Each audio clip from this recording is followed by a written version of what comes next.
Magandang araw mga Marcy! Yes, another day, another mini vlog na naman tayo. At ito pa nga yung United Nation ng mga bata na syempre late upload na naman ang inyong lola. At ayan na nga ang mga anakis nating magaganda at momshing magaganda. Tara, sabay-sabay nating panoorin ang mga kaganapang yan sa kanilang United Nation.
Once again, our grade 4 class representing the land of women, Colombia. Thank you so much, grade 4. Our from the land of Rock Heights, Spain.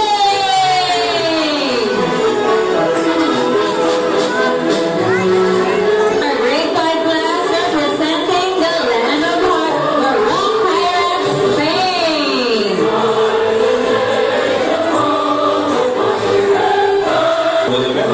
It's none other than the Gracie Steps from the land of the morning call, South Korea.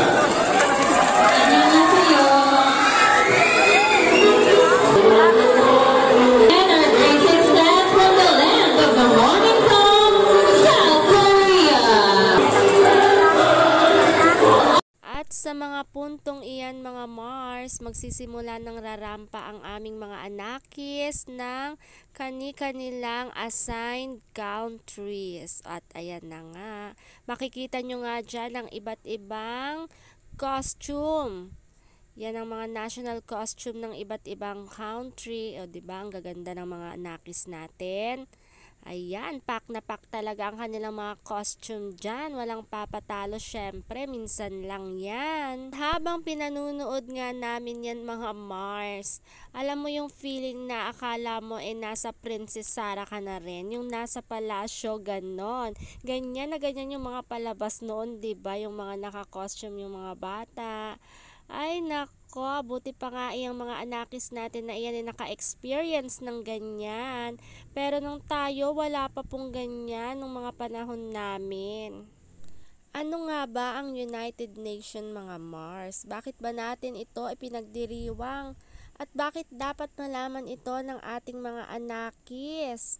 Siyempre, ipinagdiriwang ang United Nation Day tuwing ika-24 ng Oktubre para mapagtuunan ng pansin ang kahalagahan at pagkakaroon ng kapayapaan at pagkakapantay-pantay sa buong mundo. Dapat talagang malaman ng mga anak natin ang kahalagahan ng kapayapaan sa buong mundo.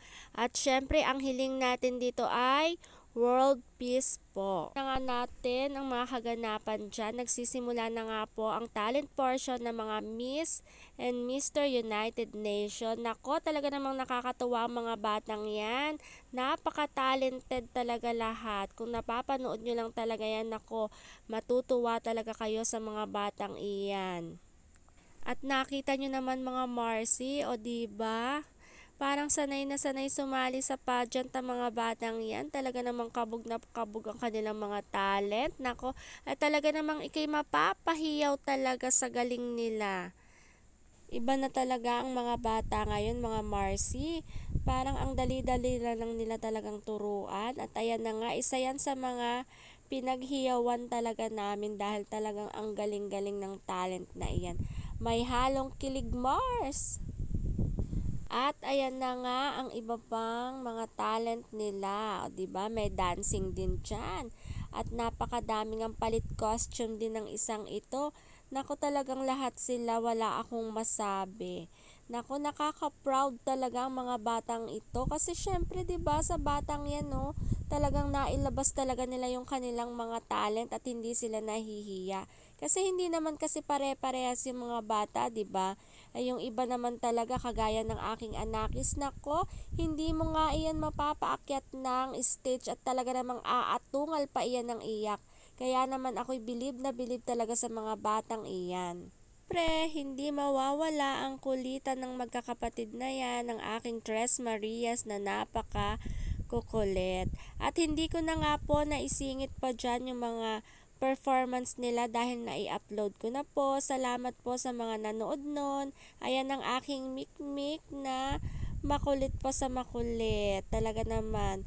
Nako, nawala-wala pa nga ang batang iyan dahil napakapaspas naman talagang tumakbo. Sa puntong iyan nga mga Marcy, ay naghahanda na nga sila Ate Maxine sa kanilang performance. At ayan talaga namang game na game talaga sa camera, nakikipag-hi pa talaga sila. At ayan lamang po ang ganap sa first day. Fast forward na tayo ng bonggang-bongga at kinabukasan nga ay gaganapin na ang motorcade na yan. At yan nga ang aming sasakyan. O diba, ang ganda-ganda. Syempre gawa ng mga magagandang momshi yan. At ayan pa nga yung ibang mga sasakyan ng mga ibang level. Syempre bawat grade, iba-iba rin naman talaga yung mga sasakyan. O diba, ang bongga-bongga ng mga disenyo nila. Hindi naman talaga halata na nagkakagulo na talaga ang mga momshi na yan. Diba, siksikan nga talaga kami dyan sa sasakyan na yan. Pero syempre, napakasaya pa rin yan kahit na kami ay siksikan at naiinitan. Wala yang init na yan, Mars, sa chismisan ng mga Marcy. Charot lang. Syempre hindi naman mawawala yan, ako. Talaga namang napakasaya naman talaga namin sa aming sasakyan na yan. Simula hanggang katapusan wala na po kaming ginawa kundi ang tumawa ng tumawa. Sabi nga ng mga mami, di bali nang umitim tayo sa motorcade na yan. Importante naman masaya tayo, di ba? Ay nako, syempre sino nga ba naman ang hindi sasaya dyan kung yung mga anakis namin kahit wala naman tao naghahagis pa rin ng candy, 'di ba? At kinulang pa nga ata ang ilang balot kong candy. Susme, kung nakita nyo nga lang kung gaano kadami yung bit-bit kong candy, nagkulang pa talaga sa isang ikutan na yan. Syempre, habang nagmo-motorcade, diba, nagpa-party-party ng mga bata dyan. At talaga namang isa sa napakasayang experience din to, Mars, na naranasan ng ating mga anakis ay yung pa-motorcade na yan. Syempre, nai-experience din nila yung maghagis-hagis ng candy na hindi naman natin na-experience nung bata pa tayo, 'di ba? Kasi bihira lang naman ang mga ganyan. Kasi ang mga nagmo-motorcade lang nung panahon natin ay yung mga sumasali ng mga Reyna, Elena, Kemerut, 'di ba? Aminin, sila lang talaga yung naghahagis-hagis ng candy. O syempre ngayon lahat ng school may pa-motorcade na. 'Di ba? Isa yan sa magandang experience din ng mga anak natin. At sa puntong iyan nga mga Mars, kami nga ay pabalik na ng school. At ayan na nga, kitang-kita pa nga yung ibang float na hindi natin nakita kanina. O 'di ba? Talaga namang ang bubongga ng mga float na yan. O siya mga Marcy, hanggang dito na lang ang vlog na ito. Maraming salamat sa suporta at sa inyong walang sawang panonood. Hanggang sa uulitin. Bye!